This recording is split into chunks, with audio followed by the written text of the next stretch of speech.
Assalamualaikum warahmatullahi wabarakatuh.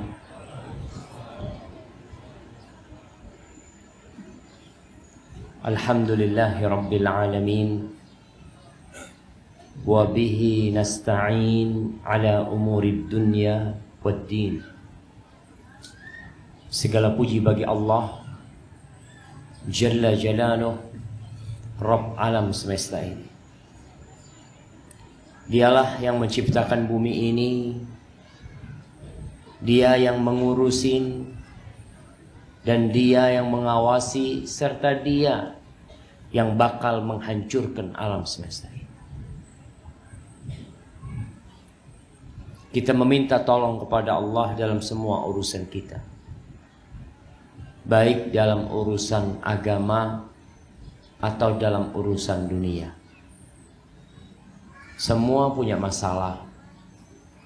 Ada yang masalah di dirinya adalah kemalasan beribadah. Ada masalah di dirinya kecintaan kepada dunia yang berlebihan. Ada masalah di dirinya utang yang tak kunjung terbayarkan. Kita semua punya masalah. Jabal Rahmah juga punya masalah. Masjidnya nggak selesai-selesai. Duitnya kemana? Nggak dikorupsi duitnya. Kalau ini bukan duitnya dikorupsi, duitnya nggak ada jemaah. Masalahnya mafi fulus. Tapi insya Allah, semoga rumah Allah yang sedang dibangun ini Allah mudahkan untuk menyelesaikan. Bukan hendak membangun masjid yang mewah, tapi membangun masjid yang nyaman dan layak. Ana terus terang sholat ngelihat karpetnya kayak gini, Masya Allah. Ini yang bisa cepat hitam jidatnya itu karpet kayak gini nih. Jadi bukan karena sholatnya sering, enggak, karena sering sholat di masjid di Jabal Rahmah. Nah, harapan nanti masjid itu jadi nyaman. Karpetnya itu jangan sampai karpet masjid lebih jelek daripada karpet di rumah kita. Usahakan yang punya rumah sudah bagus, karpetnya empuk, paling enggak 1 meter ditaruh di masjid. Kalau antum semua kasih 1 meter buat masjid, insya Allah selesai. Jangan takut kekurangan harta. Karena sejatinya tatkala Allah memerintahkan kepada kita untuk bersedekah, Allah mengatakan wa mimma razaqnahum yunfiqun, dan dari apa yang kami rizkikan mereka berinfak. Bukan dari uang antum. Antum sedekah itu bukan dari uang antum. Maka jangan merasa berat untuk berinfak. Namun kita juga perlu minta tolong sama Allah. Kadangkala rasa cinta kepada harta itu tertanam di dalam jiwa sehingga susah buat sedekah. Sebagian orang itu beli HP harga 5 juta, 3 juta, itu biasa. Nggak terbebani dia. Sedekah 100.000 istikharah. Kenapa anak mau sedekah 100.000? Kenapa? Biasanya 2.000 gitu. Sekarang mau 100.000. Itu karena kecintaan. Makanya kita juga perlu minta tolong sama Allah SWT. Allahumma salli wa sallim ala sayyidina Muhammadin wa ala alihi wa ashabihi ajma'in. Ya Allah, semoga salawat dan salam senantiasa tercurahkan untuk baginda Nabi kita Muhammad, untuk keluarga Nabi kita, untuk istri-istri Nabi kita, untuk putra-putri Nabi kita, dan untuk seluruh sahabat Nabi. Semoga Allah meridai kita bersama mereka. Amma ba'd. Ahibati fillah, kajian ini sebenarnya untuk siapa? Untuk ibu-ibu. Kenapa bapak-bapak hadir? Betul jemaah. Para sahabat wanita itu sempat datang ke tempat Nabi Muhammad SAW. Yang mengatakan, ya Rasulullah, kita ini nggak bisa ikut kajian dengan engkau. Karena laki semua yang selalu dekat dengan dirimu. Kita butuh ilmu. Betul kata Nabi SAW. Sudah, kalian kumpul di rumahnya fulana. Kumpul di rumahnya fulana, nanti aku datang ke sana. Jadi kajian khusus ibu-ibu itu sudah ada dari zaman Rasulullah SAW. Kenapa? Karena mereka butuh pencerahan khusus. Maka gimana Bapak ini? Suruh keluar. Soalnya anak tahunya kajian buat ummahat. Kalau memang bapak-bapak mau hadir, syaratnya satu. Dengarkan, jangan tanya. Yang boleh tanya siapa? Ibu-ibu. Rasulullah sallallahu alaihi wasallam ketika salat Idul Fitri atau Idul Adha, selesai beliau memberikan ceramah kepada kaum lelaki. Artinya kaum lelaki itu nggak kumpul sama perempuan, perempuannya di belakang. Akhirnya Rasulullah sallallahu alaihi wasallam mendatangi safnya para wanita. Kenapa? Karena beliau alaihi salatu wassalam hendak memberikan nasihat khusus buat para wanita. Beliau bersama Bilal bin Rabah. Bilal itu bawa surban. Sesampainya di saf wanita, Rasulullah sallallahu alaihi wasallam mengatakan, "Ya ma'syaran nisa, tasaddaqna wa akthirnal istighfar." Wahai para wanita, kalian banyak-banyak sedekah dan banyak-banyak istighfar. Kenapa? Beliau mengatakan, fa inni ra'aitukunna aktsara ahlinna. Aku melihat kebanyakan kalian itu penghuni neraka. Ibu-ibu dengar, kebanyakan ibu-ibu itu di surga apa di neraka? Ini kata Nabi SAW. Nabi mengatakan banyak-banyak sedekah. Sehingga pada waktu itu para wanita bersedekah. Dari apa? Dari perhiasan mereka. Ada yang buka antingnya, dilepas, dilemparkan kepada selendangnya Bilal bin Rabah. Ada yang cincinnya dilemparkan ke selendangnya Bilal. Ada yang mungkin gelangnya dilemparkan. Jamaah rahimakumullah. Ketika Nabi SAW mengatakan hal itu, seorang dari mereka bertanya, "Wa ma lana ya Rasulullah aktsaru ahlin nar?" Kenapa kita ni wahai Rasul alaika salatu wassalam ya Rasulullah, kenapa kebanyakan kita itu penghuni neraka? Ya kita perlu tahu sebabnya. Karena kalau kita tahu sebabnya, insya Allah kita bisa menghindari. Kalau seorang berangkat ke dokter, lalu hanya cerita, "Dok, aneh ini sakit dok," sama dokter dikasih obat. Dia minum sembuh. Pekan depan balik lagi ke dokter. Kenapa? Ternyata dia nggak tahu sebabnya. Sebabnya itu kamu sakit karena makan sambal. Kurangin makan sambal. Ketika mengurangin makan sambal, alhamdulillah nggak pulang lagi, nggak balik lagi ke dokter, dia sembuh. Maka wanita ini bertanya, obatnya banyak sedekah, banyak istighfar, tapi dia ingin tanya, kenapa sebab wanita itu banyak di neraka? Faqala Rasulullah sallallahu alaihi wasallam, "Tukthirna al-la'na wa takfurna al-ashir." Kalian itu banyak melaknat. Perempuan itu lisannya gampang sekali melaknat, mencela, memaki. Khususnya berkaitan dengan laknat itu.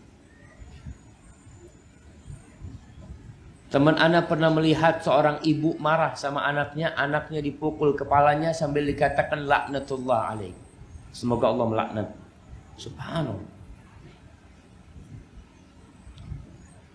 Banyak wanita itu bawa perasaan. Beda sama laki-laki. Sehingga tatkala perasaannya merasa disakiti, perempuan itu langsung melaknat. Itu sebab pertama. Yang kedua, watakfurnal ashir. Dan kalian banyak kufur kepada pasangan hidupnya. Kufur kepada suaminya. Bapak-bapak, istrinya pandai bersyukur semuanya. Bapak-bapak, istrinya pandai bersyukur, kurang pandai bersyukur. Dari mana tahu itu? Dari Nabi Muhammad SAW.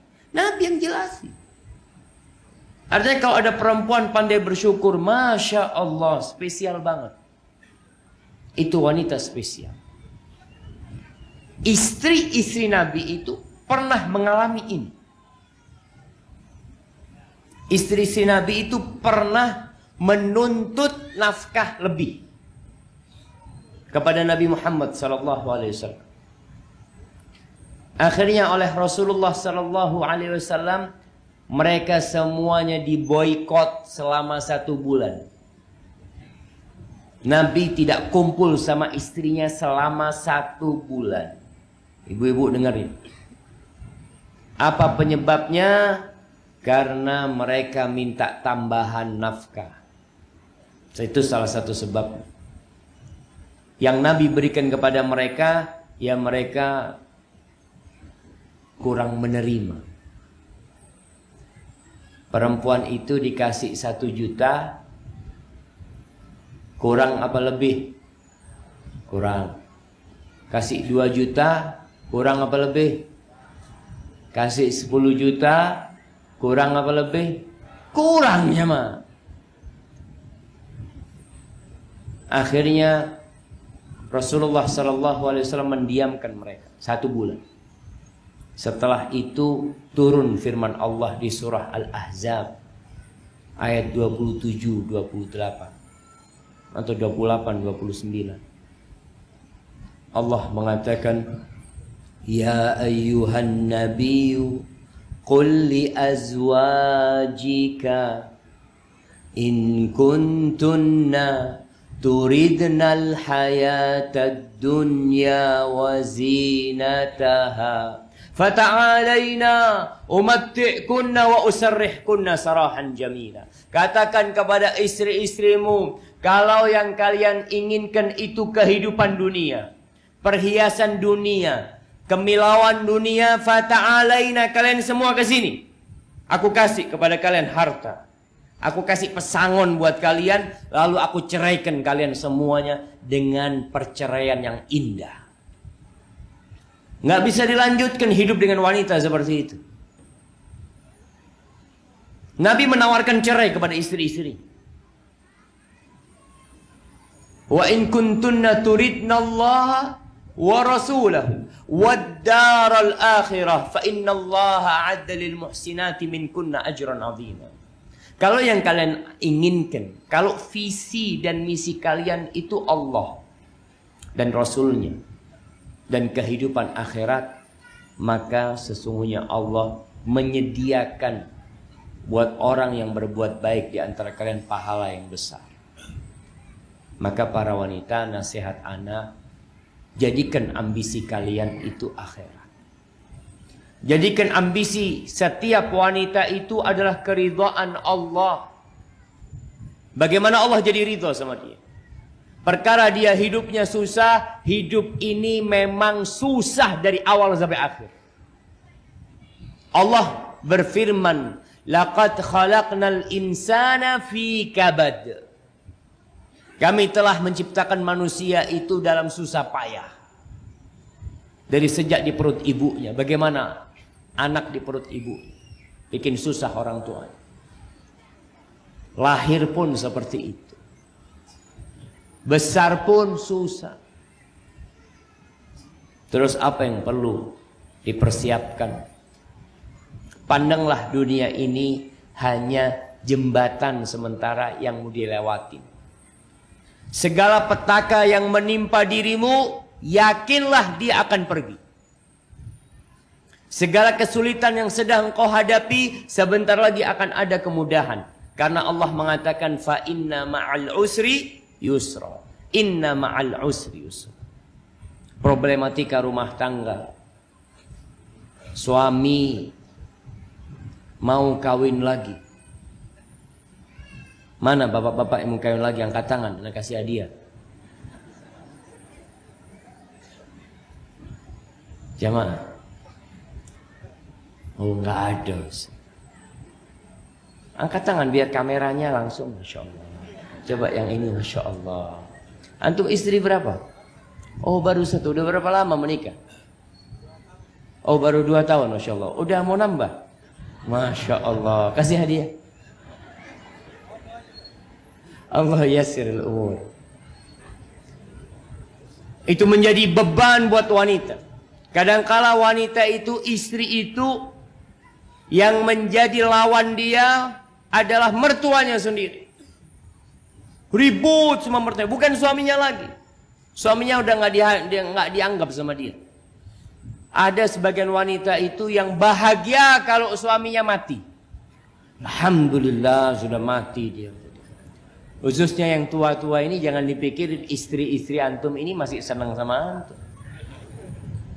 Dia itu kesian aja sama antum. Mau dibuang takut habis manis sepah dibuang. Nah, itu terjadi dalam kehidupannya. Sebagian itu menjalani rumah tangganya hanya untuk menyelesaikan kehidupan ini. Selesai Ustaz. Kalau ana tidak mendapatkan hak ana dari suami ana minta hak ana kepada Allah Subhanahu wa taala. Ana akan minta hak ana di padang mahsyar sama suami ana. Allah mengatakan fawailul lil mutaffifin. Celaka buat orang-orang mutaffifin.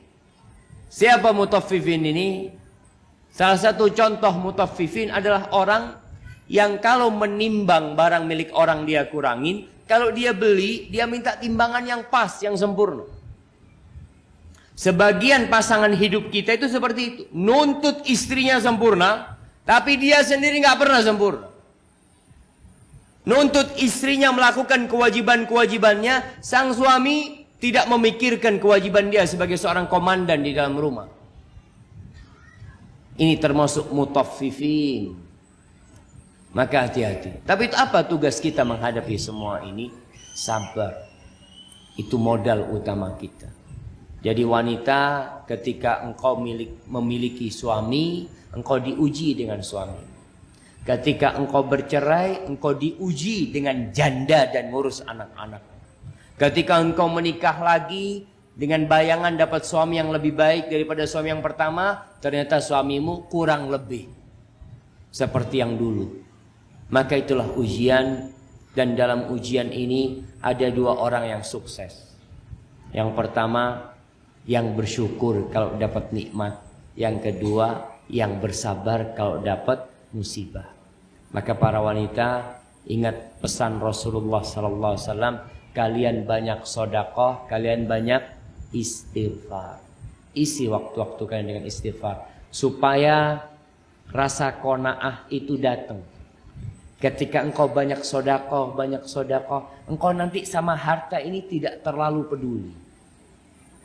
Engkau dapat harta, ya engkau sedekahkan buat kebaikan, bukan untuk memperkaya dirimu. Hadza wallahu a'lam bissawab. Itu yang bisa Anda sampaikan, karena memang kita akan masuk ke sesi tanya jawab pada kesempatan kali ini.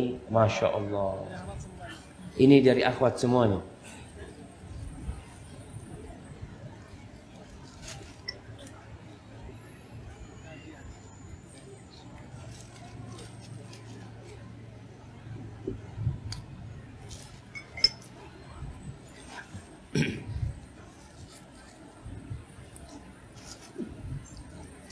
Naam.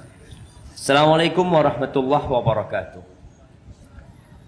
Apa hukum wanita bekerja di luar rumah, tetapi suami tetap mengizinkan? Padahal waktu bekerja ada 3 shift, kadang pagi, sore, bahkan malam. Mungkin suaminya udah kawin lagi. Jamaah, wanita itu diperintahkan untuk tinggal di mana? Di rumah. Bukan karena meremehkan peran wanita. Sebagian orang berpikir Islam itu diskriminasi kepada para wanita. Kenapa wanita suruh di rumah? Kalau para wanita tidak bekerja di rumahnya dengan baik, negeri kita bisa tutup.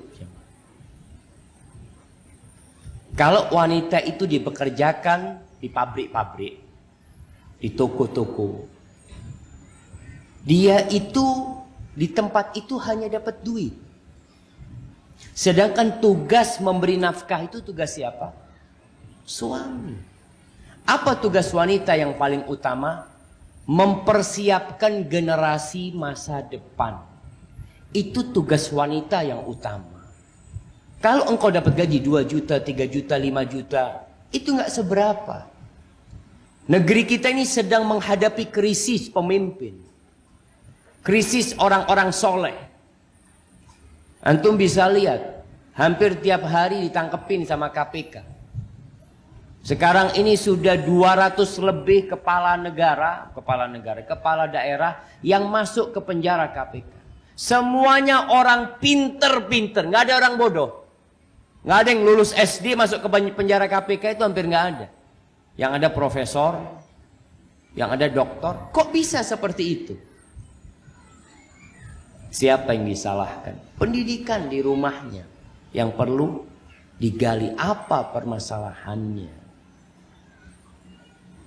Karena tugas wanita mempersiapkan mereka untuk jadi generasi masa depan. Sebuah kebanggaan yang agung sekali bagi seorang ibu tatkala anaknya menjadi orang soleh. Itu kebanggaan tersendiri buat ibunya. Dan itu menjaga keikhlasan ibunya. Orang nggak kenal sama ibunya Imam Syafi'i. Siapa yang kenal sama ibunya Imam Syafi'i? Siapa yang kenal dengan ibunya Imam Bukhari? Nggak ada yang kenal. Tapi mereka telah memiliki peran besar sehingga anaknya bisa menyelesaikan Sahihul Bukhari. Maka nasihat ana buat perempuan ini, berhenti bekerja. Ngomong sama suaminya, sudahlah mas, udahlah bang, ana mau fokus mendidik anak-anak saya. Abang yang cari duit. Karena sebuah kezaliman kepada wanita, dia hamil dengan fisiknya yang lemah, dengan beban tambahan, masih disuruh cari duit. Nggak dolim kayak apa kamu sebagai suami? Maka hendaklah minta izin, bukan minta izin kerja, minta izin untuk berhenti. Tapi kalau diizinkan sama suaminya dan tidak melakukan tidak menelantarkan kewajiban dia sebagai seorang ibu, maka boleh-boleh saja selama pekerjaannya tidak bertentangan dengan agama. Hadza wallahu a'lam bissawab. Tetangga ana orangnya bercadar. Setiap hari suaminya berburu kucing di depan rumahnya dengan senapan. Suatu waktu saya tanya, kenapa kucingnya ditembak pak? Apakah boleh menyakitinya seperti itu? Beliau menjawab, yang membinasakan boleh dibinasakan karena kucing itu memakan anak-anak ayam saya. Jadi saya binasakan. Mohon penjelasannya Ustaz. Subhanallah jemaah. Allah menciptakan kucing untuk tujuan yang mulia. Ada tikus, Allah ciptakan kucing. Kalau kucing makan anak ayam antum, seharusnya yang dikasih tahu siapa? Yang punya kucing atau yang punya ayam? Yang punya kucing atau yang punya ayam. Karena Syekh bin Utsaimin rahimahullah ta'ala ditanya tentang bolehkah kita membunuh kucing-kucing tersebut. Tergantung dari apa yang mendorongmu untuk melakukan itu. Ketika itu banyak kucing-kucing di perkampungan jamaah, akhirnya ada pertanyaan, boleh nggak kucing itu dikebiri? Supaya tidak beranak pinak banyak gitu. Maka diperbolehkan hal itu. Tapi membinasakan kucing hanya karena sebab itu, ana rasa itu hal yang kurang bijak. Seharusnya diusir itu kucing. Ditangkap kucing itu, dibuang ke tempat yang ada makanan di sana. Sehingga dia akan lebih manfaat di tempat itu. Karena kucing itu bukan termasuk binatang yang kita diperintahkan untuk membunuhnya. Yang seharusnya antum bunuh itu siapa? Tikus. Antum berburu tikus. Antum punya anak ayam, antum berusaha untuk bagaimana menjaganya supaya tidak dimangsa oleh kucing-kucing tersebut. Hadza wallahu a'lam bishawab. Ustaz, bagaimana agar meyakini diri untuk konsisten dalam berhijrah? Iman yang perlu ditumbuhkan dalam hati kita. Maka buat teman-teman yang hijrah, nasihat ana, dalamin juz amma. Antum baca juz amma dengan tafsirnya. Baca tafsirnya lagi. Ketika antum sholat, antum membaca surat-surat pendek itu, hadirkan makna dari apa yang antum baca. Juz amma ini terdiri dari 37 surat. Hanya 3 surat kira-kira yang turun di kota Madinah. Sisanya itu turun di kota Mekah. Dalam rangka untuk menumbuhkan keyakinan kepada Allah Azza wa Jal dan kepada hari kiamat. Sehingga banyak pembahasan juz amma itu berkaitan dengan mati, dengan kenikmatan di surga, dengan kenikmatan di dunia buat orang-orang yang beramal soleh, yang dia akan mendapatkan kebaikan itu. Maka itu yang perlu ditumbuhkan di diri kita. Maka buat orang yang meyakini untuk hijrah, dibaca lagi, supaya hijrahnya tidak hanya tren ikut-ikutan. Temannya pakai kerudung, ikut pakai kerudung. Temannya buka kerudung, ikut buka kerudung. Maka berusaha untuk menumbuhkan keyakinan itu dengan belajar lebih dalam lagi. Bicara hijrah ini jamaah, orang yang hijrah menuju kepada Allah dan Rasulnya itu akan kehilangan banyak kelezatan di dunia ini. Dia akan merasakan sebuah kondisi yang kata Rasulullah sallallahu alaihi wasallam, ad-dunya sijnul mu'min wa jannatul kafir. Dunia itu penjara buat orang yang beriman. Penjara. Antum bayangkan yang namanya penjara. Dan surga buat orang-orang kafir. Dunia ini. Jadi ketika antum hijrah, antum akan rasakan jeruji besi itu menghalangi antum. Mau berbuat ini nggak boleh. Mau santai nggak bisa. Ada panggilan sholat. Mau puasa, masya Allah, beban kita. Ketika musim panas, yang panasnya terik seperti ini, kemudian kita harus puasa, maka itu sebuah pengorbanan dan perjuangan buat kita. Tapi itulah kehidupan dunia. Jadi yang hijrah, persiapkan diri untuk merasakan kondisi penjara. Tapi nggak lama jemaah. Berapa lama? 70 tahun selesai. Satu hari kelak di akhirat itu sama dengan 1000 tahun. Nggak ada apa-apanya 70 tahun antum susah di dunia. Barakallahu fikum. Mohon penjelasannya tentang nafkah seorang istri yang dicerai talak oleh suaminya melalui proses persidangan pengadilan agama. Ana pernah baca di undang-undang perkawinan kompilasi hukum Islam.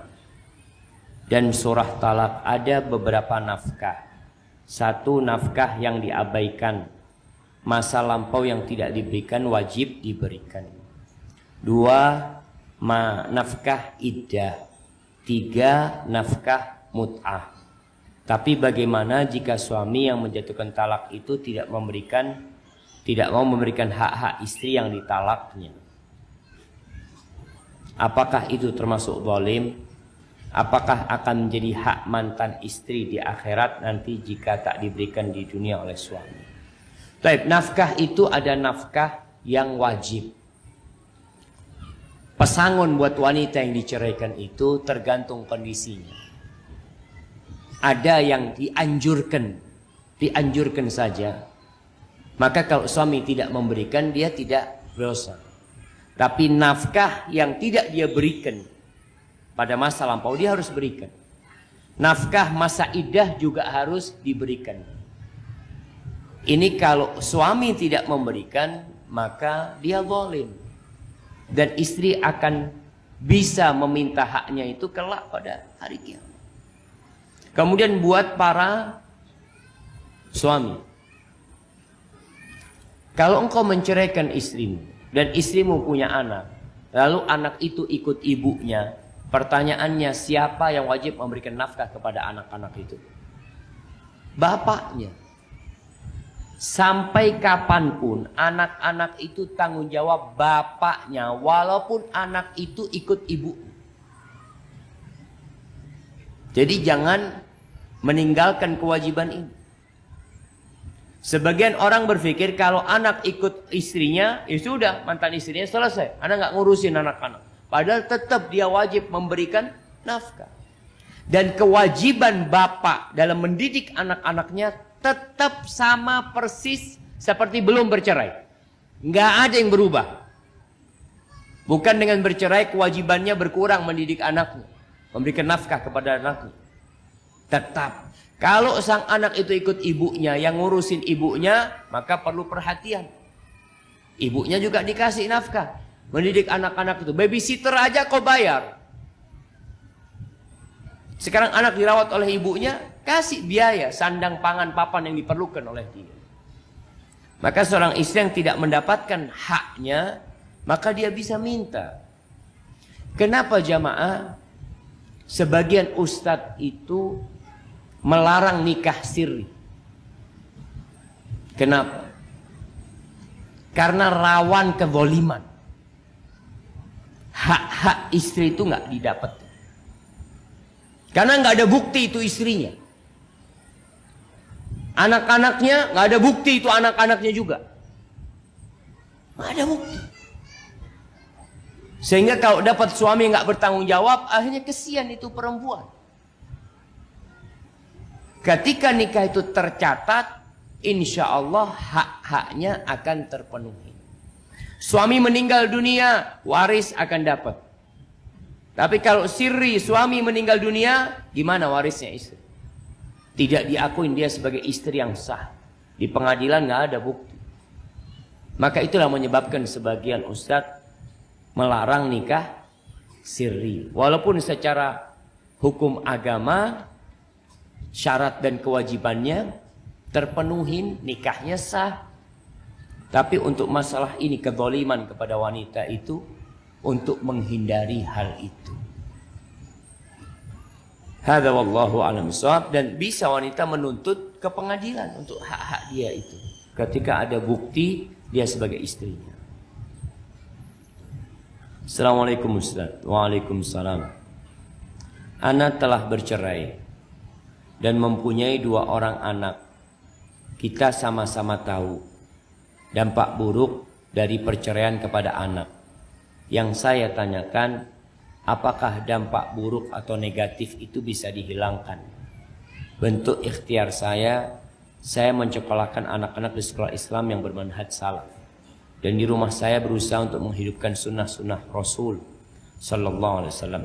Mohon nasihatnya dan doanya buat saya dan anak-anak saya. Syukran Ustaz. Jazakallah khair. Jamaah, perceraian ini kalau sesuai dengan sunnah, karena cerai itu ada yang bid'ah, ada yang sunnah. Perceraian kalau sesuai dengan sunnah, insya Allah dampak negatifnya akan berkurang. Bahkan bisa jadi perceraian itu berdampak positif. Bisa jadi. Ketika tidak bercerai, suami istri ini tiap hari ribut. Kesian sama anaknya. Malah kumpulnya suami istri ini di rumah menyebabkan anak-anaknya jadi trauma. Melihat bapak ibunya berantem tiap hari. Ketika bercerai, anak-anaknya mendapatkan kedamaian. Nggak ada lagi teriakan bapaknya memarahi ibunya. Tidak ada lagi bantahan ibunya melawan bapaknya. Nggak ada. Maka perceraian bisa jadi solusi terbaik buat anak-anak. Dan buat suami atau buat istri. Maka sekarang bagaimana untuk menghindari dampak negatif perceraian itu? Nasihat ana, jangan jauhkan anak dari ibunya atau dari bapaknya. Karena biasanya kalau bercerai, anak ikut ibunya, sang ibu itu akan memberikan vaksin kebencian kepada bapaknya. Bapak kamu itu kayak gini, bapak kamu seperti ini. Dan itu terjadi, jemaah. Kalau anak ikut bapaknya sama. Bapaknya berusaha menghalangi anaknya dari ibunya, bahkan mengancam ibunya. Kalau kamu melihat-ngelihat anak, nanti aku akan bawa lari anak ini supaya kamu tidak ketemu lagi sama anak itu. Sudah, jangan berkunjung ke rumah. Jangan lihat anaknya. Ini dampak buruk dari perceraian. Walaupun terjadi perceraian, status ibunya nggak akan berubah. Dia tetap ibunya. Status bapaknya tetap bapaknya. Yang berubah itu status suami istri ini. Ini bukan suami, ini bukan istri. Tapi kalau bapak tetap bapak, nggak akan berubah. Hati-hati orang tua yang menanamkan kebencian kepada anaknya. Kata Nabi Muhammad sallallahu alaihi wasallam, la yadkhulul jannah qati. Nggak masuk surga orang yang memutuskan tali silaturahim. Ibu menyebabkan anak durhaka sama bapaknya. Bapak menyebabkan anak durhaka sama ibu. Sudah. Kalau terjadi perceraian, Allah mengatakan wala tansawul fadla bainakum. Jangan melupakan kebaikan-kebaikan yang terjadi di antara kalian. Sampai berbuah 2 anak. Berarti kan rumah tangganya sebenarnya bagus. Hanya saja memang takdir mengatakan lain, engkau harus berpisah. Jadi sang ibu ketika ngerawat anaknya, bapakmu itu baik. Nah, Masya Allah. Bapakmu itu perhatian sama ibu, sama engkau itu cinta bapakmu itu. Hanya memang ya mungkin ibu nggak bisa melanjutkan pernikahan dengan bapak ya. Mungkin takdirnya berbicara lain. Bikin anak itu menerima. Sehingga anak itu kalau mau ketemu bapak, fadhol nak ketemu bapak. Sang bapak pun seperti itu. Untuk mengurangi dampak negatif perceraian ini. Sampaikan. Kadang-kadang mereka tanya, kenapa bapak sama ibu berpisah? Waduh, nak, bapakmu itu wanita nakal. Wanita nakal. Kok bapakmu? Ibumu itu wanita nakal. Enggak boleh. Kalau memang mungkin ibu anak itu melakukan kesalahan, ketahuilah kesalahan itu bukan untuk diumbar. Rasulullah sallallahu alaihi wasallam mengatakan man satara musliman satarahullah. Barang siapa yang menutupi aib seorang yang beriman, seorang Islam, maka Allah akan menutupi aibnya. Tutupi aib dia. Sudahlah. Kalau itu memang harus menjadikan sebab perpisahan, udah berpisah dengan cara baik-baik. Kepada mertua, anak-anak juga kenalkan kepada kakek dan neneknya. Berangkat ke sana. Kemudian peran kakek dan nenek. Jangan sampai membuat cucunya ini benci sama ibunya juga. Kadang-kala ada peran orang banyak yang menciptakan kondisi permusuhan. Itu harus dihindari. Barakallahu fiikum. Masya Allah jemaah. Ana lihat hawanya tambah hangat jemaah.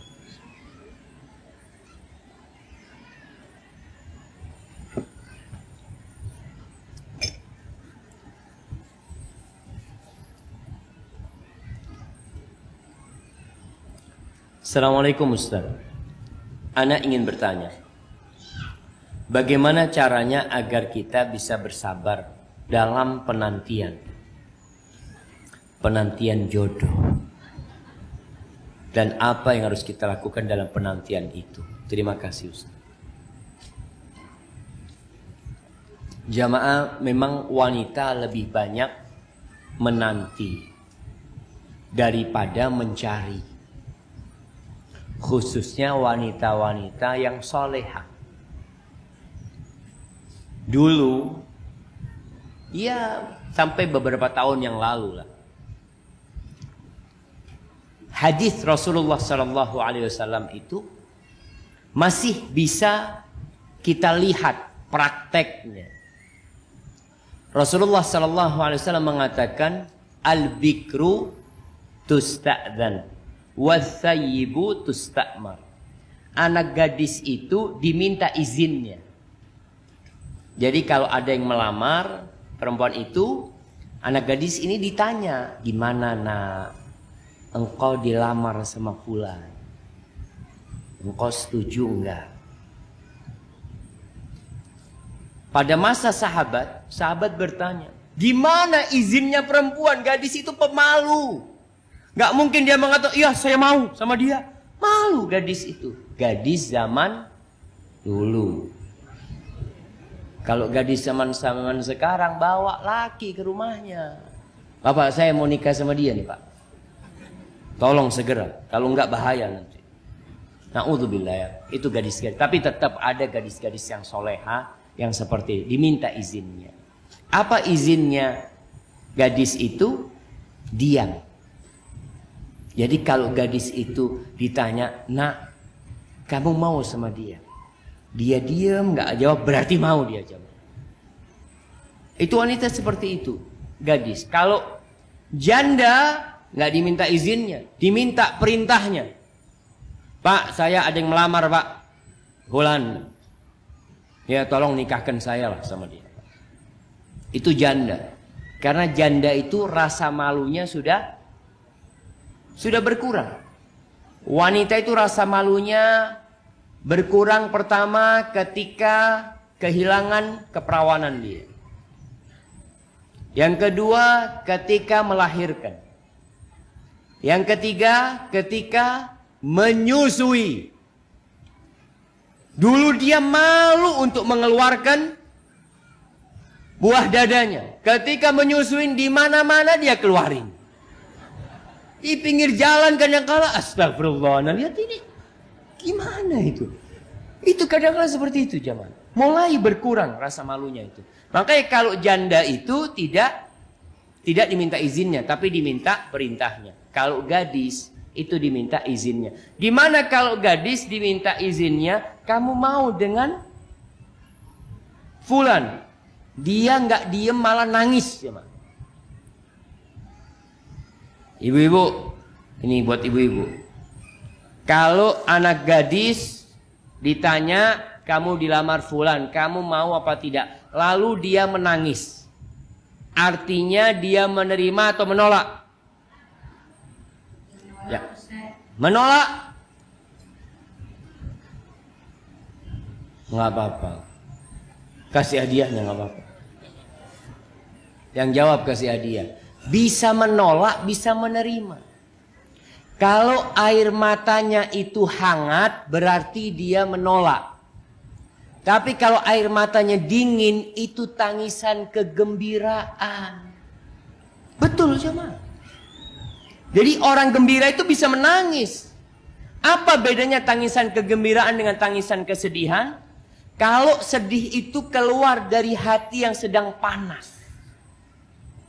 Tapi kalau gembira hatinya dingin, maka air matanya dingin. Jadi ibu kalau ngeliat anaknya nangis, pegang dengan tangannya air matanya. Oh, kamu bahagia ternyata.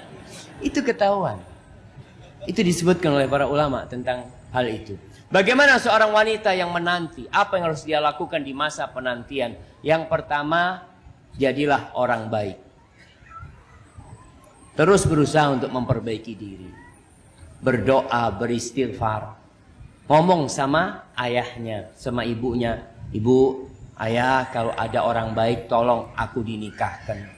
Nggak apa-apalah walaupun jadi istri kedua, ketiga. Masya Allah. Itu orang baik.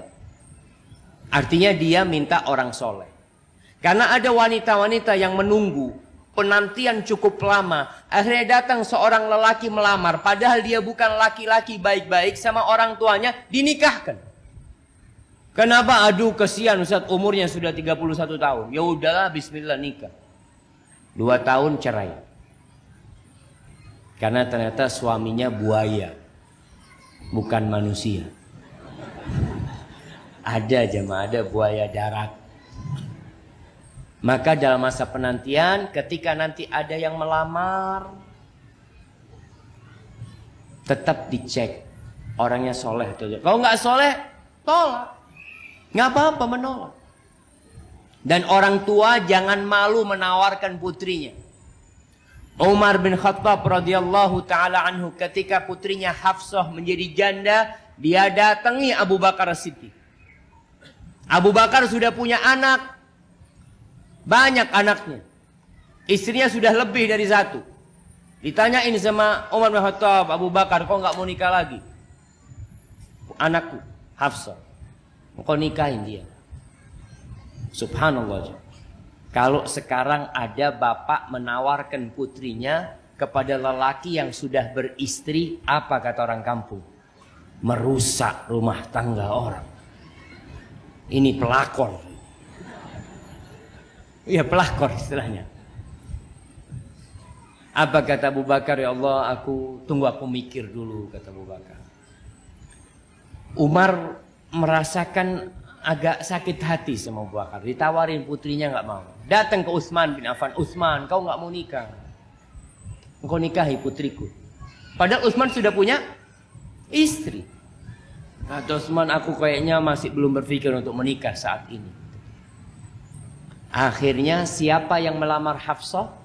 Rasulullah Sallallahu Alaihi Wasallam. Setelah dilamar sama Nabi Muhammad SAW, menikah sama Nabi SAW, Abu Bakar datang kepada Umar bin Khattab. Mohon maaf ketika aku menolak tawaranmu. Aku nggak ingin mengatakan Nabi sudah ingin melamar putrimu. Karena rahasia Nabi Muhammad SAW. Aku tidak ingin menyampaikannya. Seperti itu. Artinya orang tua jangan malu untuk menawarkan putrinya. Datang kepada orang yang soleh. Dilihat. Ada seorang yang baik ya. Walaupun mungkin secara finansial tidak kaya, tapi orangnya semangat untuk bekerja, tawarin putrinya. Dan persiapkan diri untuk menjadi wanita yang qanaah, yang menerima.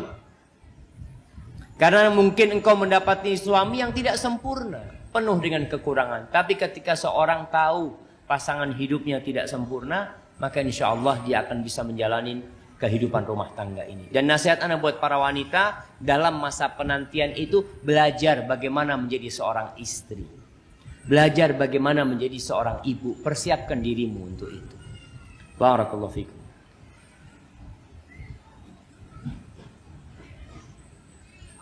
Assalamualaikum warahmatullahi wabarakatuh. Dan keluarga selalu sehat.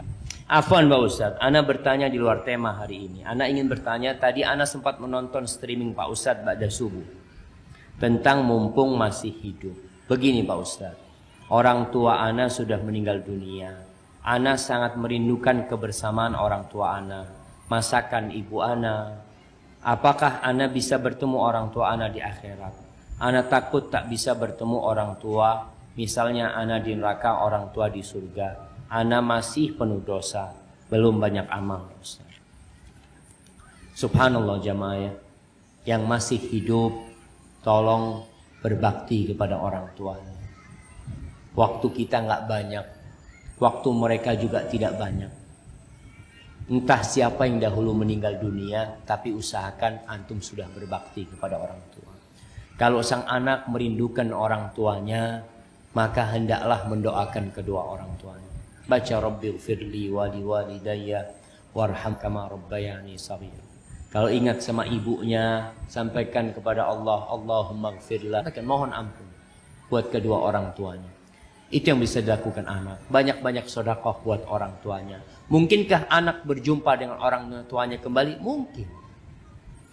Allah mengatakan, walladzina amanu wattaba'athum dzurriyyatuhum biiman alhaqna bihim dzurriyyatahum wama alatnahum min amalihim min syai'. Kata Allah, dan orang-orang yang beriman yang kemudian diikutin oleh anak keturunan yang beriman, kami akan kumpulkan mereka bersama anak keturunan mereka kelak di surga Allah Subhanahu wa taala. Dikumpulkan bagaimana? Dengan dua cara. Yang pertama, adanya ziarah di antara mereka. Karena surga itu ada 100 derajat. Mungkin sang ayah di derajat ke-9, anaknya di derajat ke-10. Itu bisa saling ziarah. Ini salah satu makna dikumpulkan sama mereka. Makna yang kedua, anaknya diangkat ke derajat yang lebih tinggi. Kalau derajat bapaknya lebih tinggi, ikut derajat bapaknya. Kalau derajat anaknya lebih tinggi, ikut derajat anaknya. Seperti itu, dikumpulkan mereka. Dengan catatan mereka orang-orang yang beriman. Maka berusahalah anti selama hidup ini, kalau merasa banyak dosa, jadilah orang yang baik. Kesian orang tua antum yang membesarkan antum, membesarkan anti ya. Banyak-banyak anti beristighfar buat kedua orang tua, banyak-banyak sholat sunnah, banyak-banyak puasa. Semoga hal itu menyebabkan orang tua masuk surga dan anti pun masuk surga. Barakallahu fiik. Ana jamaah dari Karimun. Masya Allah, ana suka dengan ceramah Ustadz dari Karimun, Masjid Al-Hikmah dan Baitul Karim. Ana ikut terus sampai ke sini. Ana berdoa semoga Ustadz selalu dalam lindungan Allah dan kita bertemu di telaga surga bersama Rasulullah sallallahu alaihi wasallam. Amin. Ana mau tanya, apa saja yang harus kita lakukan apabila iman menurun, Ustadz? Jazakallah khair. Subhanallah jamaah. Al-imanu yazdadu wa yanqus. Akidah ahlus sunnah wal jamaah, iman itu bisa naik, bisa turun. Apa yang harus kita lakukan ketika iman turun? Yang pertama antum lakukan adalah istighfar. Bertobat dan minta ampun. Kenapa? Sebuah kaidah umum yang harus antum pegang. Bahwa al-imanu yazdadu bit-ta'ah wa yanqus bil ma'siyah. Iman itu bertambah karena ketaatan, turun karena maksiat. Itu kaidah. Jadi ketika iman turun berarti ada dosa yang antum lakukan. Lalu apa yang harus dilakukan? Istighfar, tobat. Hati antum sedang ada noktah hitam. Kalau dibiarkan noktah hitam itu akan bertambah. Dan bisa jadi hatinya tertutup karena dosa-dosa. Maka tatkala iman turun, istighfar. Kemudian yang kedua, baca Quran. Karena orang-orang beriman itu, kata Allah Subhanahu wa taala, "Idza tuliyat 'alaihim ayatuhu zadathum imana." Kalau dibacakan kepada mereka ayat-ayat Allah, imannya bertambah. Jadi antum harus baca Quran, harus dengerin orang baca Quran, datang pengajian yang menyampaikan firman-firman Allah Subhanahu wa taala supaya imannya bertambah.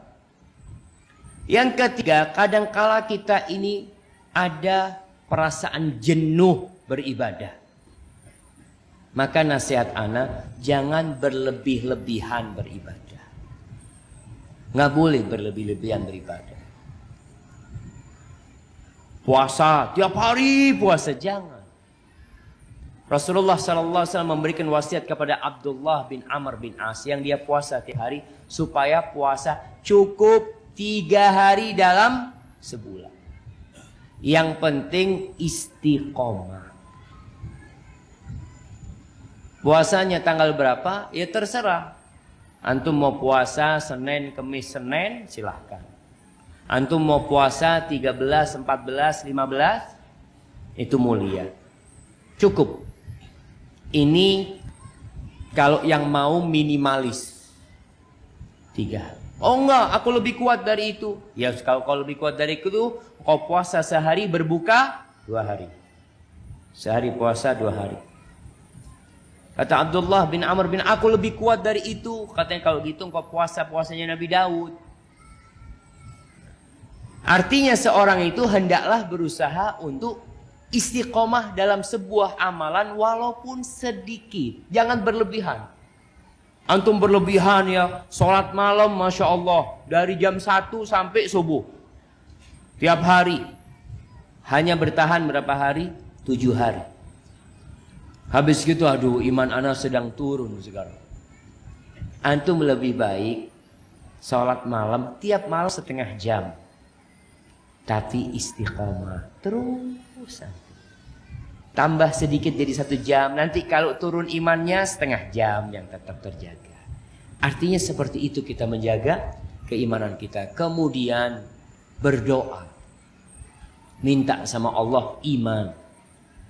Rasulullah sallallahu alaihi wasallam mengatakan, innal imana la yakhlaqu fi jawfi ahadikum kama yakhlaqu thawb. Iman itu bisa lusuh di dalam hati kalian seperti lusuhnya pakaian. Terus apa yang harus dilakukan? Fasalullaha an yujaddida imanakum. Kalian mintalah kepada Allah agar Allah memperbaharui keimanan kalian. Jadi iman yang lama yang usang ini perlu diganti dengan keimanan yang baru. Sambil terus banyak berzikir. Hadza wallahu a'lam bissawab. Pak Ustadz, gimana cara menghadapi suami yang ingin wanita cantik tapi nggak dimodali? Nafkah yang diberikan masih sering kurang, tapi suami banyak nuntut. Istri berpenampilan seperti artis. Jangan seperti artis. Ini suaminya suka nonton sinetron. Tapi jadilah wanita yang memang benar-benar cantik. Bapak-bapak, kalau antum menikahin 1000 wanita dari Baghdad, kemudian ada 1 wanita dari Damaskus, antum tetap akan kepingin menikahin itu wanita.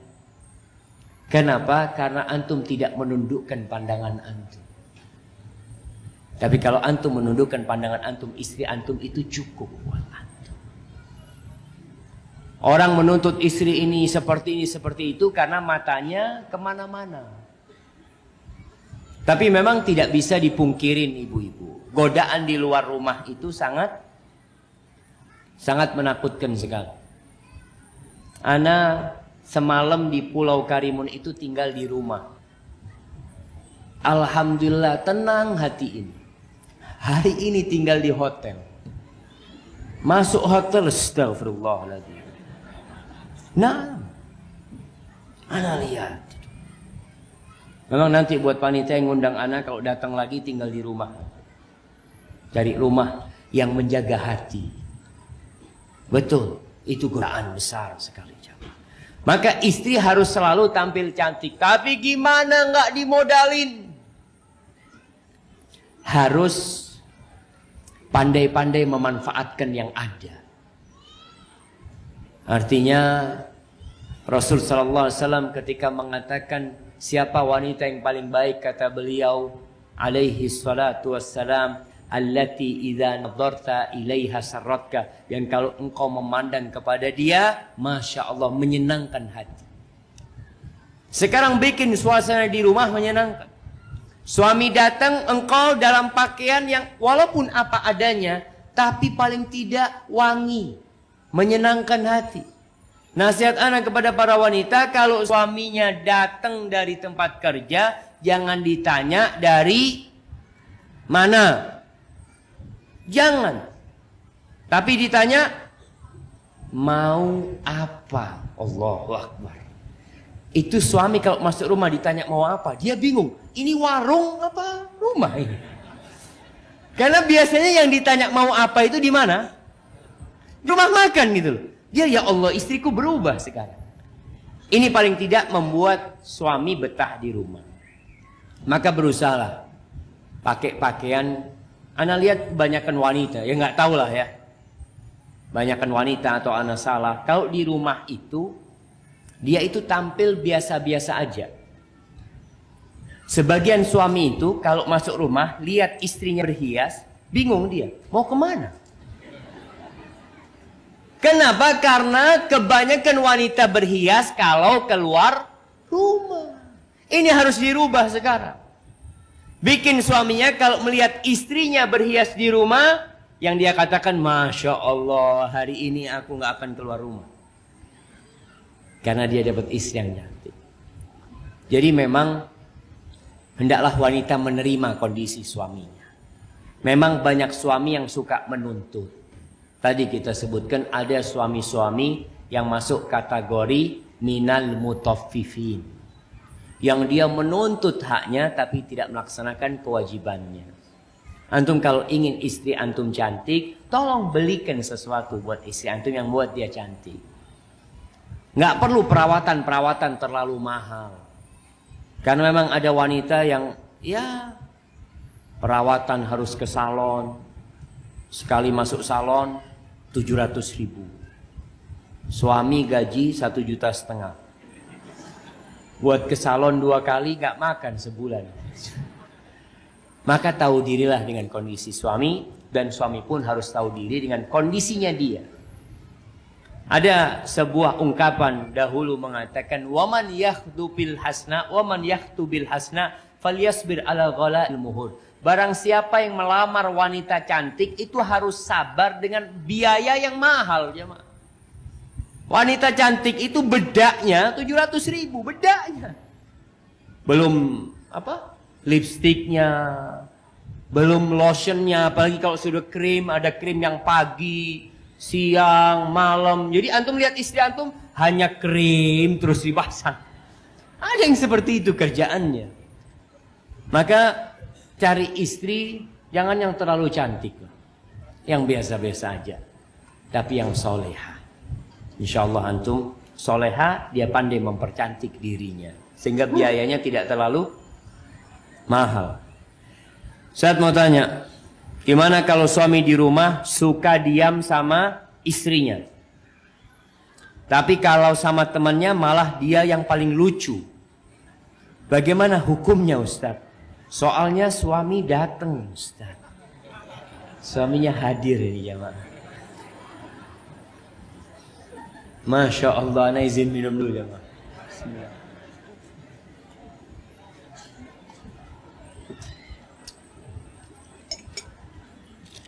Alhamdulillah.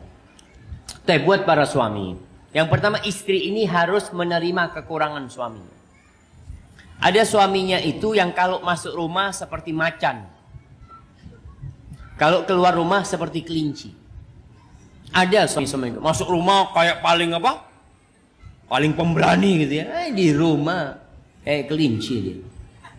Ada suami-suami kayak gitu. Bagaimana tugas istri? Yang pertama, menerima kondisi suami sambil diperbaiki.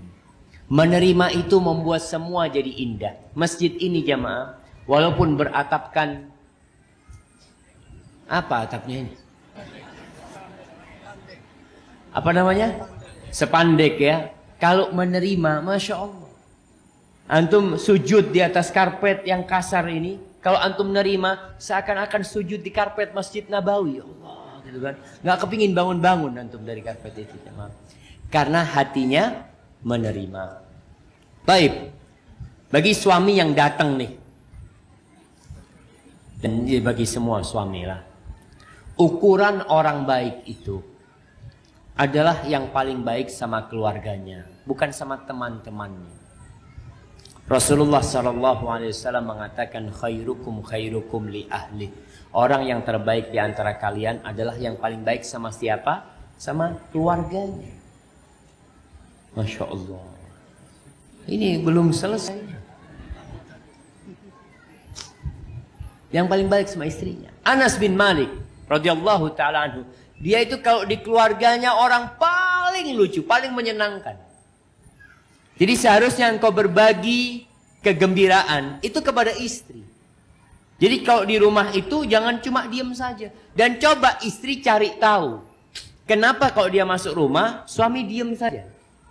Mungkin tidak ada yang memancing dia. Coba istri berusaha memancing suaminya. Ya. Karena dia di luar itu seperti itu disebabkan sohib-sohib yang suka memancing dia. Sehingga dia jadi lucu. Maka para suami ingat, orang yang terbaik di antara kalian adalah yang paling baik sama istrinya. Kenapa? Kalau di depan sohib-sohib itu bisa jadi pura-pura. Bisa jadi cari nama. Tapi kalau di depan istrinya itu sebuah kemurnian. Dan sebuah ketulusan. Memang dia baik sama istrinya. Rasulullah SAW adalah orang yang paling baik sama istrinya. Antum nih yang baik-baik. Kalau ditanya kepada istrinya, suamimu gimana? Belum tentu istri antum bilang antum baik. Maka tolong mengevaluasi diri.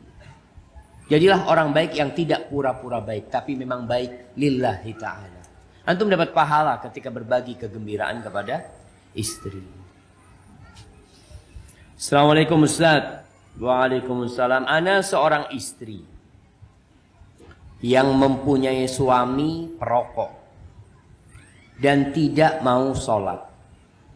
Mohon nasihatnya untuk ana, Ustaz. Karena kadang-kadang suka nggak sabar menghadapinya. Dan jika suami menyuruh membeli rokok, apakah istri berdosa jika tidak mau? Karena ana malas kalau dia beli rokok. Soalnya meyakini hukum rokok haram. Haram apa makruh? Rokok haram apa makruh? Sebagian berpendapat makruh. Padahal pemerintah sudah mengharamkan. Pemerintah mengharamkan apa tidak, jemaah? Pemerintah di mana-mana wajibkan pasang rokok itu membunuhmu. Apa hukumnya membunuh diri? Haram. Cuma kenapa masih dijual rokok? Ya itulah, cari fulus. Padahal rokok sangat berbahaya sekali jamaah. Gak ada manfaatnya. Yang ada bikin orang kantongnya kering, badannya kering katanya. Badannya juga kering. Apa tugas istri menghadapi suami yang seperti ini? Kalau suami tidak sholat sama sekali, tinggalkan itu suami. Nggak ada baiknya suami kayak gitu. Tapi pertanyaannya, kenapa engkau mau dengan suami kayak gitu? Nemu di mana?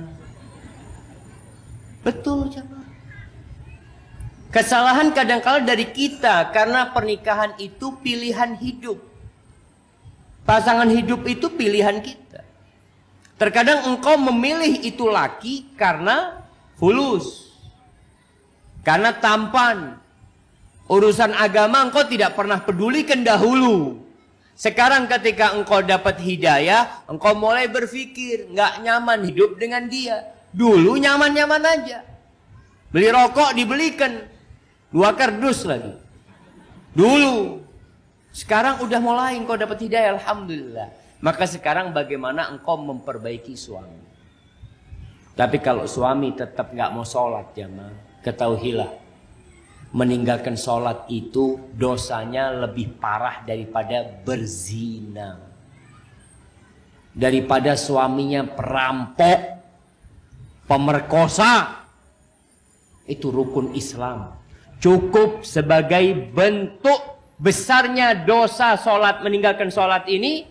Orang yang meninggalkan sholat itu keislamannya diperselisihkan oleh para ulama. Keislaman dia itu diperselisih. Sebagian mengatakan kafir.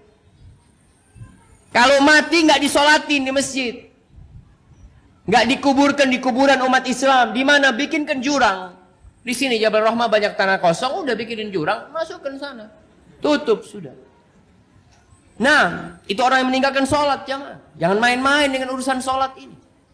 Makanya kalau sama hak Allah dia tidak memberikan, apalagi haknya istri, haknya anak-anak, itu ya.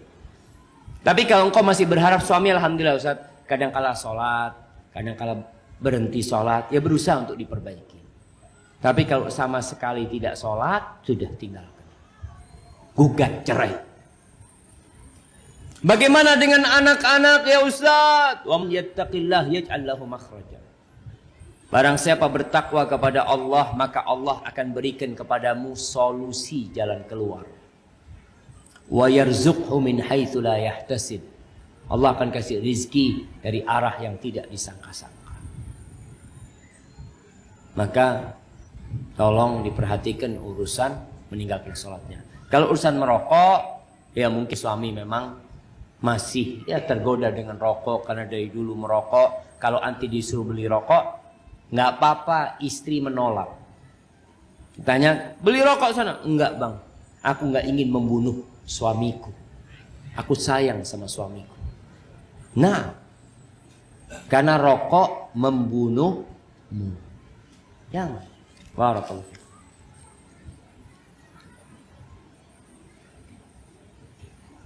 Saya mau bertanya. Ana harus minum dulu gimana?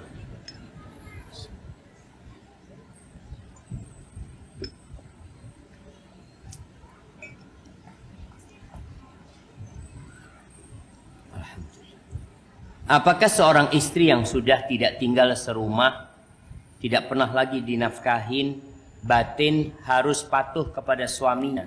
Itu. Apabila suami masih memberikan nafkah, bukan nafkah batin ya, suami masih memberikan nafkah, harta kepada dia, kebutuhan hidupnya, tapi tidak tinggal satu rumah, maka tetap istri harus taat kepada suaminya. Cuma pertanyaannya, kenapa tidak tinggal serumah? Apa penyebabnya? Itu yang perlu dicari tahu. Ada suami-suami jamaah yang tidak ingin menceraikan istrinya, tapi dia kesian sama istrinya. Dia kesian sama istrinya, tidak mau menceraikan istrinya, dikasih nafkah. Namun dia mengatakan, aku mungkin tidak bisa bermalam di sini. Dia sudah menikah lagi mungkin dengan wanita lain. Kalau sang istri tidak mau dengan pembagian itu, istri punya hak gugat cerai. Tapi kalau istri nerima, ya sudah, aku nggak apa-apa. Seperti istri Nabi Saudah radhiyallahu taala anha, dia itu menyerahkan malam dia kepada Aisyah. Jadi Nabi SAW udah tidak bermalam lagi di rumahnya Saudah. Enggak, Saudah sudah tua, sudah sepuh pada waktu itu. Maka kalau ada kesepakatan nggak ada masalah gitu. Tapi kalau sang istri menolak, mama nggak mau dengan sistem seperti itu, ya sudah, jangan katakan berarti cerai solusinya. Jangan sampai akhirnya engkau nggak nurut sama suami, nggak taat sama suami. Selama perintah suami itu baik, engkau wajib mentaatin suami. Barakallahu fiik.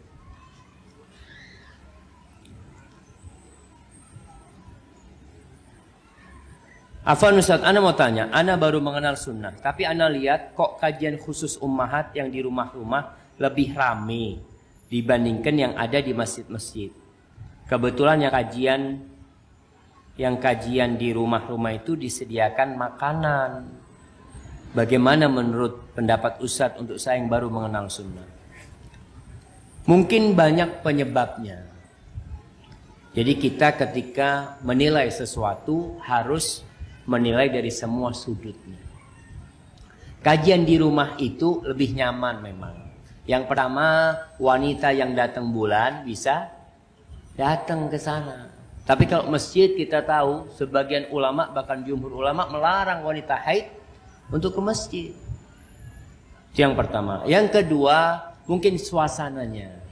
Anak-anak bisa main atau gimana. Kalau di masjid kan selalu hati-hati anaknya tolong dijaga.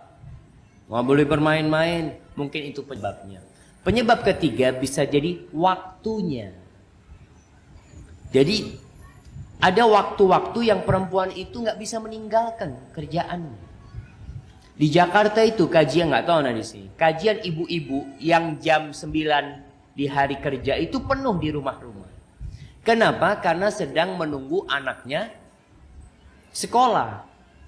Jadi dia itu sambil menunggu anaknya sekolah. Tapi kalau di masjid kadang-kala habis maghrib umpamanya, dia sudah ada suaminya, mungkin dia harus ngajarin anaknya, sehingga tidak bisa ke masjid. Jadi ana rasa bukan karena faktor makanan saja. Mungkin salah satunya makanan. Wallahu alam, sebagian ibu-ibu juga sudah diet ya Maya, nggak makan banyak-banyak.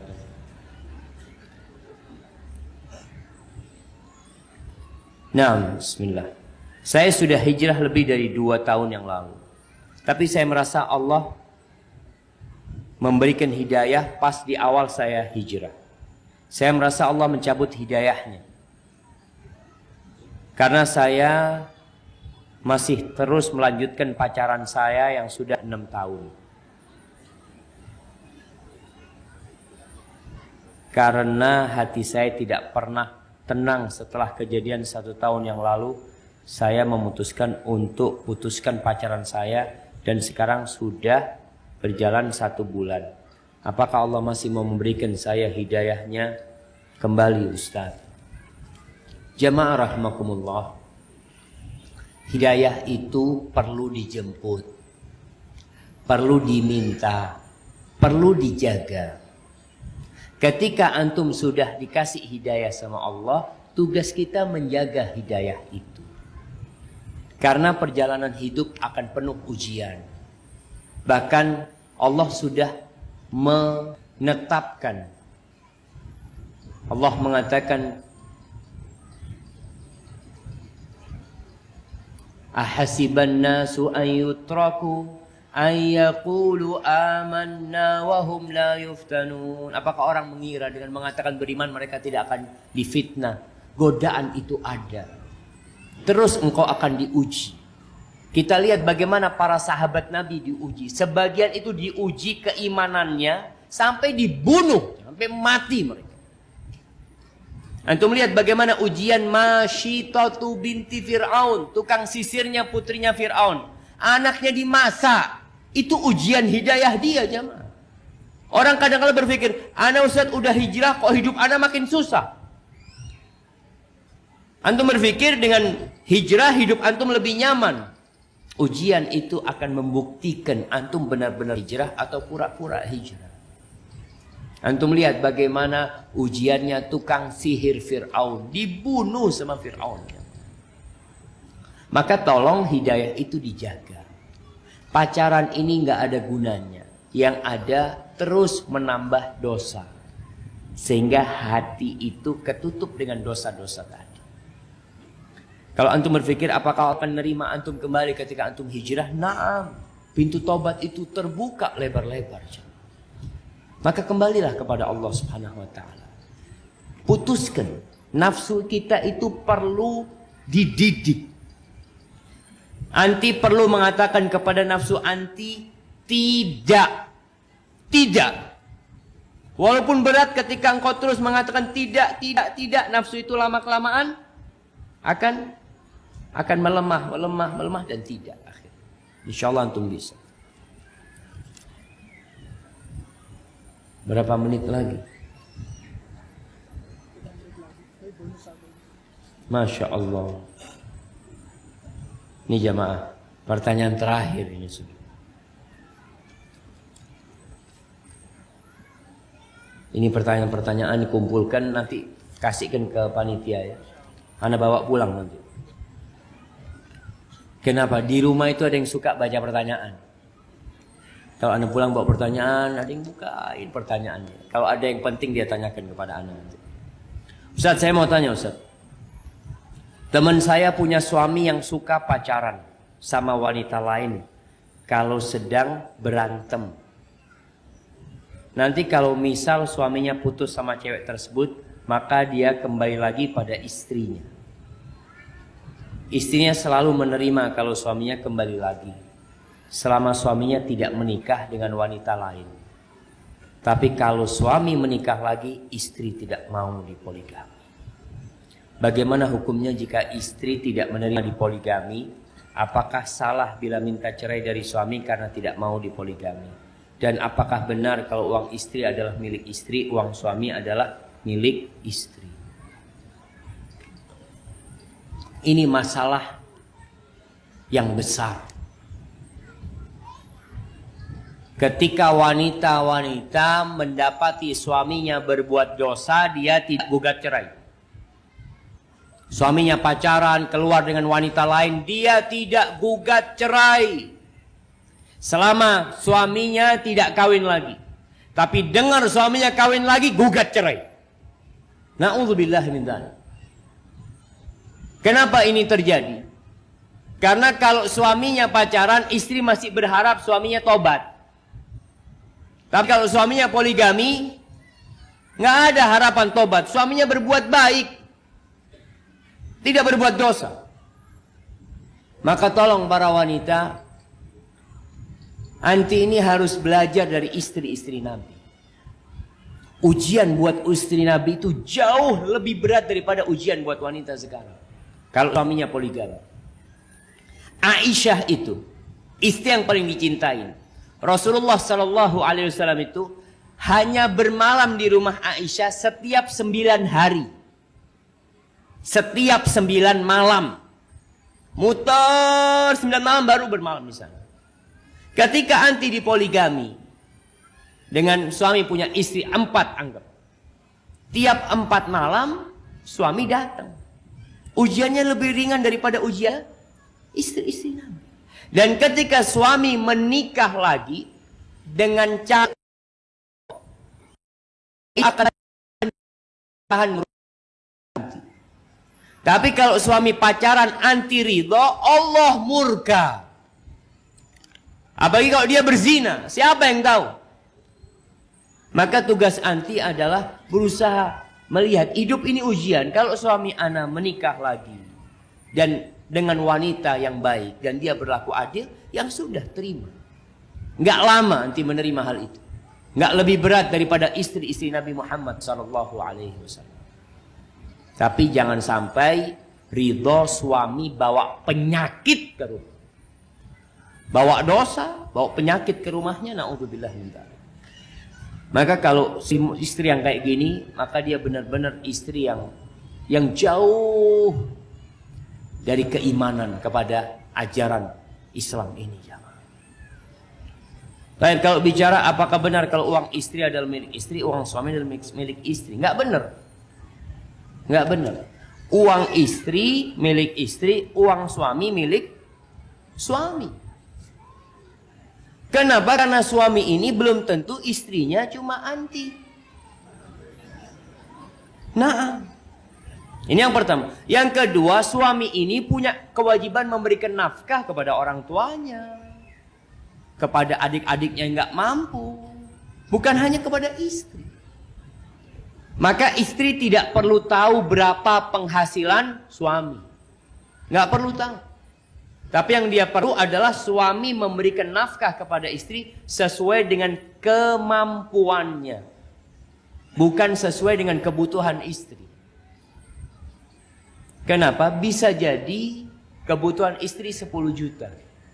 Tapi suami hanya mampu 9 juta. Maka 9 juta menjadi hak istri. Kalau istri memang nggak cukup bang, suami mengatakan itu yang aku miliki. Tapi kalau Masya Allah, kebutuhan istri cuma 2 juta. Kemampuan suami 5 juta. Berapa kasih kepada istri? 5 juta.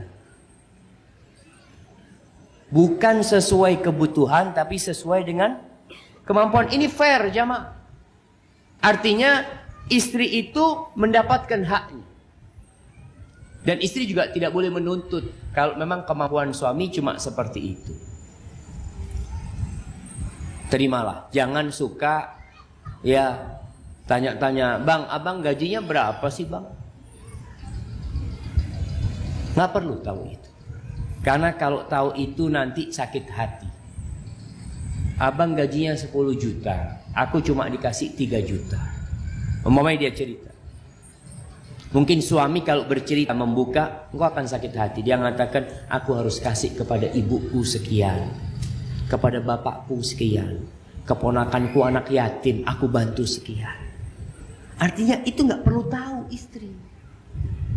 Maka cukuplah istri ya ridho dengan apa yang diberikan oleh suaminya. Tapi kalau suaminya pelit, istri boleh mengambil hartanya suami sesuai dengan kebutuhan. Kalau itu nanti suami pelit, padahal mau beli susu buat anak-anaknya, mau beli pakaian buat anak-anaknya, suami tidak memberikan. Bolehkah istri mencuri uangnya suami? Boleh gitu aja. Boleh dengan cara yang baik, sesuai.